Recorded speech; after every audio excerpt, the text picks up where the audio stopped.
YouTube Nation, what's up? Eagles Truth here with you. Before I get on this video between the preview between the Bears and the Eagles, I just want to say a few things first. One, happy belated birthday, EDP. I'm sorry I didn't get you anything. I'm poor as fuck, yo. Like, seriously. Alright, this is my wallet.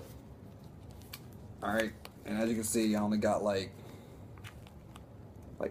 $8 in there or whatever. You know. So, mine seriously burns a hole in my pocket. I'm serious. Like, you can see. Open it up, it just burns a hole right through my freaking pocket. I don't know what else to tell you. So, that's whatever. But, yeah. Second, I want to say that I've had a few days to calm down. Alright. If you watched my last video, I was pissed off. The Vikings game really pissed me off. But I've had a few days to calm down. I can think more clearly. I've come back down to earth.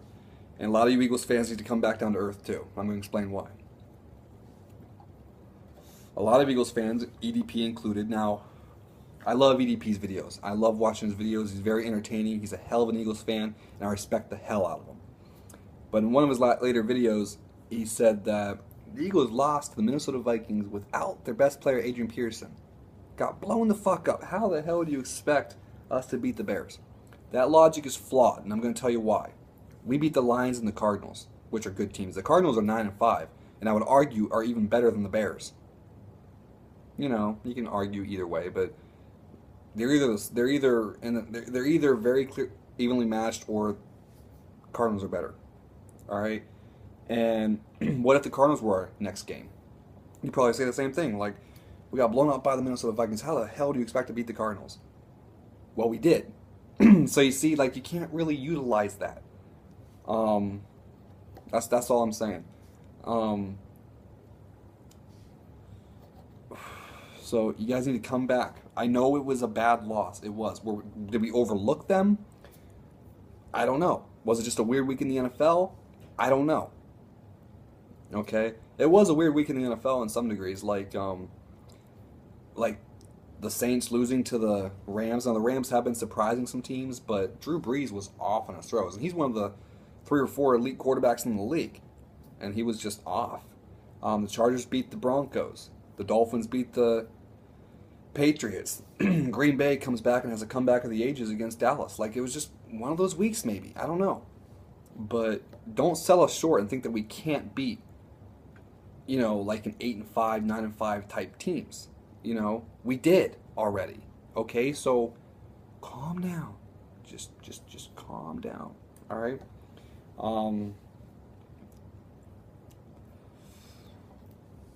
It comes down to, look, we could clinch the division this week.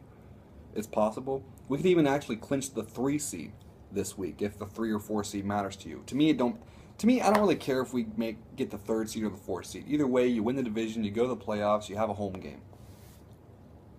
You know, I don't care who we face, because a lot of people think we're going to be balanced in the first round. Myself, I'm kind of leaning towards that too. Now, it's not impossible. I'm going to tell you something. The Eagles, and listen carefully, the Eagles could actually win the Super Bowl. Amazing, right? Think about it. The Eagles could win the Super Bowl. Now, don't think I'm crazy, okay? I don't got a few screw looses. I would never, in my right mind, right now anyway, predict the Eagles to win the Super Bowl.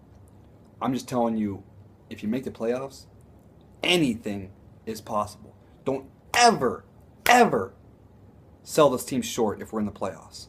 Ever.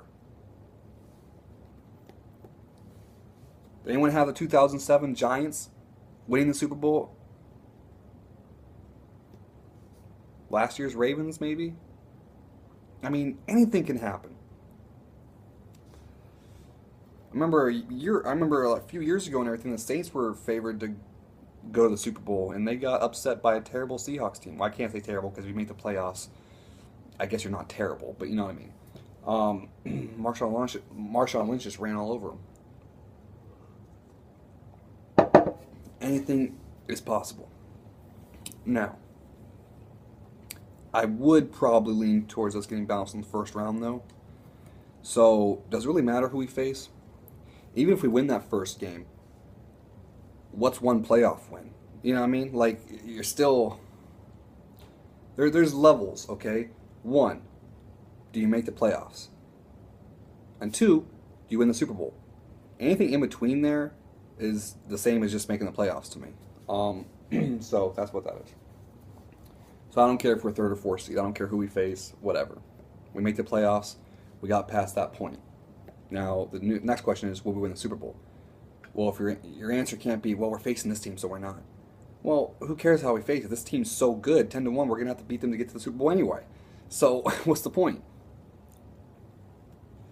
So again, the 3 seed or the 4 seed, whichever one we get, doesn't matter to me. But we can actually clinch the 3 seed, or we can clinch the division with a Dallas loss against the Redskins, which could happen. That's a toss-up to me. I'd probably predict Dallas to win that game, but Redskins can win that game because Dallas's defense is historically bad, and Kirk Cousins looks more like a quarterback than RG3 does, to be honest with you. But that's just me.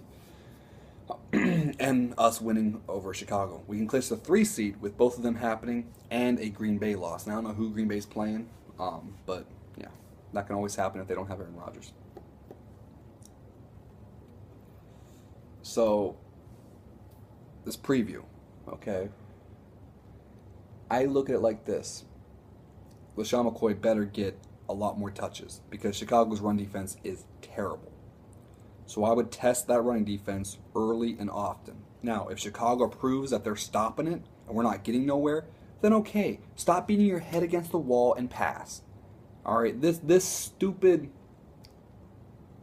run to pass ratio, you don't make it even just for the sake of making it even, guys. In the Andy Reid era, I understand he did not run as much as he should. There was many games when he should have ran more than what he did. I'll give you that. But a lot of times, like, people were bitching about the run-pass ratio just to bitch about it. You don't make it even just to make it even. You go with what's working. Use your head a little bit, guys. Come on. Going into this game, now, last week, I don't care what was working, what was not working. McCoy, the leading rusher in the league, deserved more than 8 carries. So I will admit that. That was ridiculous. Got the leading rusher in the league, and he's only getting 8 carries. Now, granted, we were down a lot early, but still, common sense. You don't become one-dimensional that quick. Now against the Bears, their run defense is terrible. McCoy should get. We should test that run defense early and often. And if we're getting like 6, 7, 8, 10 yards a run, stay running the ball. I don't care if Nick Foles has 0 passing attempts at the end of the day. Stick with what's working. If we're getting like 5 yards here and -1 the next play, then 7 the next play, then nothing the next play, and it's back and forth like that, then you mix it up. But if it's working like crazy, stay with it. If it's not working like crazy, like we're not getting anywhere, then I'm okay passing the ball. But going into the game, you'd have to think that we're going to test that Chicago's run defense and we're going to have some success. Now, if they're selling out against the run, like they're putting 8, not even 9 in the box, if we come up and there's 9 people in the box, the first, say 5 plays, and we open the game with 5 passes, I don't want to hear any one of you bitching. You gotta think logically. I know Chicago's run defense sucks, but if there's 9 in the box, that's unheard of. You go and you take shots. Okay? So it's all a matter of what, because Chicago has to know their run defense is garbage. They have to see that LaShawn McCoy is a great running back and is the leading rusher in the league. You don't think that's going to be their main priority to stop him? But I don't want Chip Kelly to outthink himself either. Okay? If they come out with 7 or even 8 in the box, you try to test it. Okay? And if it's not working, fine. But, that's where I'm going with that. Defensively is where I'm worried. I think we'll score on Chicago. I really do. And I think the run game should be very effective. And if it's not effective, excuse me, that means Chicago is selling out to stop it. And if they're selling out to stop it, there should be plays to be made in the passing game. So, defenses can get one-dimensional as well. If they know a certain part of their defense is garbage, they'll sell out to improve it, and when they do that, the other part of their defense becomes vulnerable. So it's a give and take game. So I believe we should score a lot on Chicago.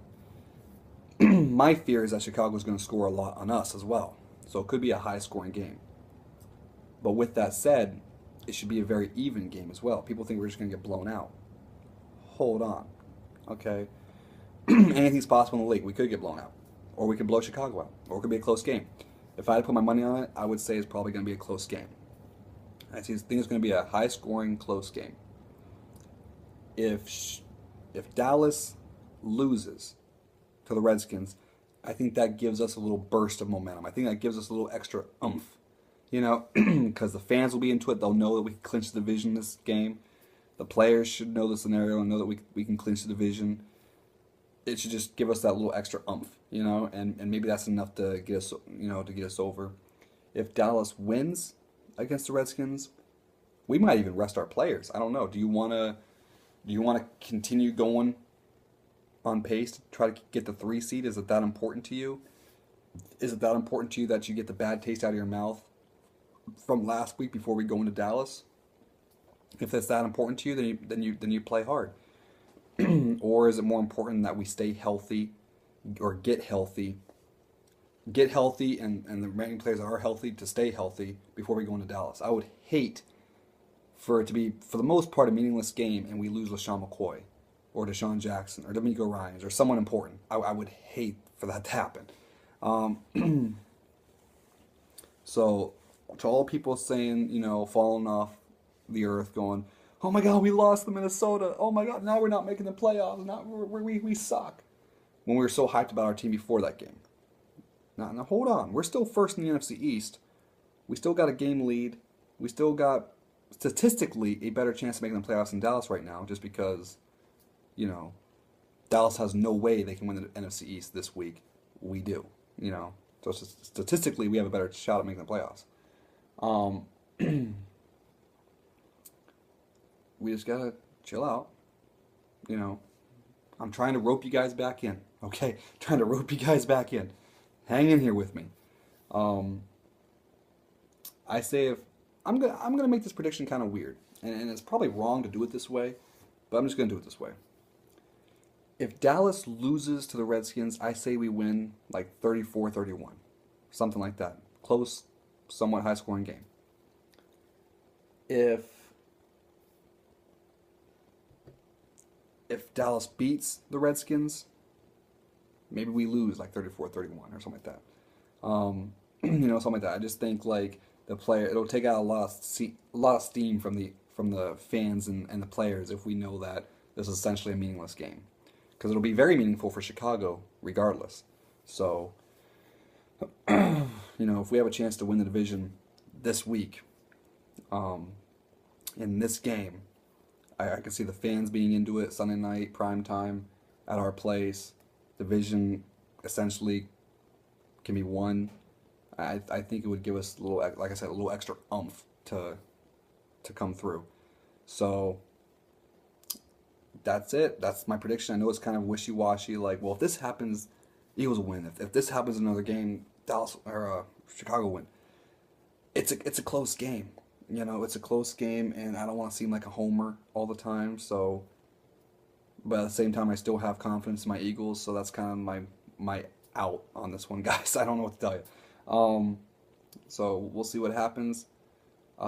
Go Eagles, and after being 4-12 and everything, like I can't wait. Regardless of what happens the rest of the way, this team does look like it's turning around. It does look like it's turning around, going in the right direction. Hopefully we'll be even better next year. And maybe here soon we'll be able to say, yo, Adrian, we did it. Peace out, guys.